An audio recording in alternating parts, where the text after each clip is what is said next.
Hi, welcome back. So we're in Chapter 5, Statistical Software, on the discussion of JAMOVI open source statistical tool. First of all, let's explore the features that JAMOVI offer us. Let's visit the official website of JAMOVI. Now, basically, once you visit jamovi.org, you will encounter with the couple of options, either to use JAMOVI Cloud or JAMOVI Desktop. Usually, I prefer to use the desktop by installing the tool on my machine. Once you click, you will find, according to your operating system, the available format. Just you download and straightforward. Also, if you like, maybe you can check about the documentation of the tool by looking at the installation process, the first step of using JAMOVI, etc. Also, you may want to check about the project and the history of the development for it. But more important, I want you to recognize that JAMOVI has been actually written or developed on R statistics, a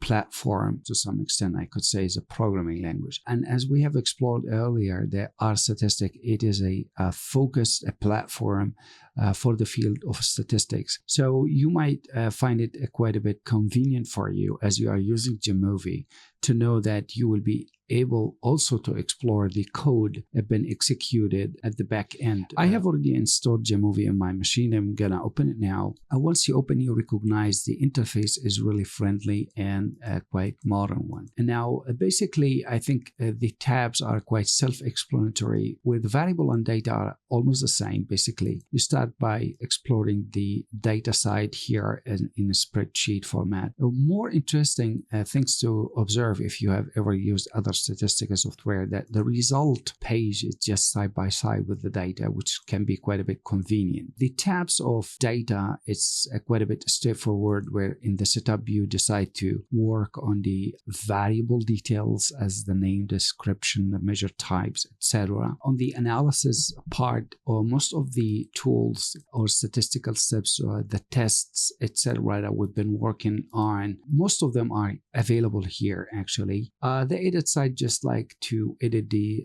displaying of the data. Maybe on the right hand side you want to check out, once you click the G dots, maybe the zoom in and out. This is just convenient feature. The interesting part is here, the syntax mode, that any analysis that we execute here, if you like to see the R code have been used to execute, just by checking this, you will be able to actually explore that code. Also, if you like to change the kind of mode or the theme of the plot, you can choose any of the available ones, especially the SPSS if you are more convenient with that, but usually I keep it for default. Also, for the missing values, and we're going to discuss this with a practical example when we start in a while. But I want to say that the only maybe downfall of JAMOVI is handling missing values. I didn't see convenient of doing so. If you have a data set with missing values, perhaps it's not the best idea to bring data set to JAMOVI with a missing value. Try to handle them, because JAMOVI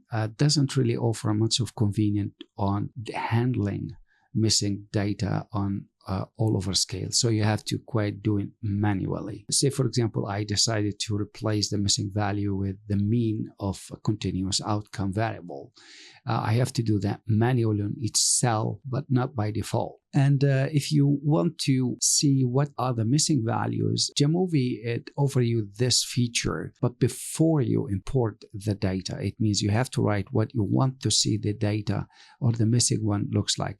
Now, this is by default NA, that's equal to 99. So once you import a data set and the value happens to be treated as a missing value, you find the cell as an empty cell, or maybe in the analysis you might find it in the form of 99 or minus 99, something equal. I don't think this is something that you can't handle. Still, the work is perfect. So there are a number of models if you like to extend JAMOVI library, the built-in, for example, the scalar library.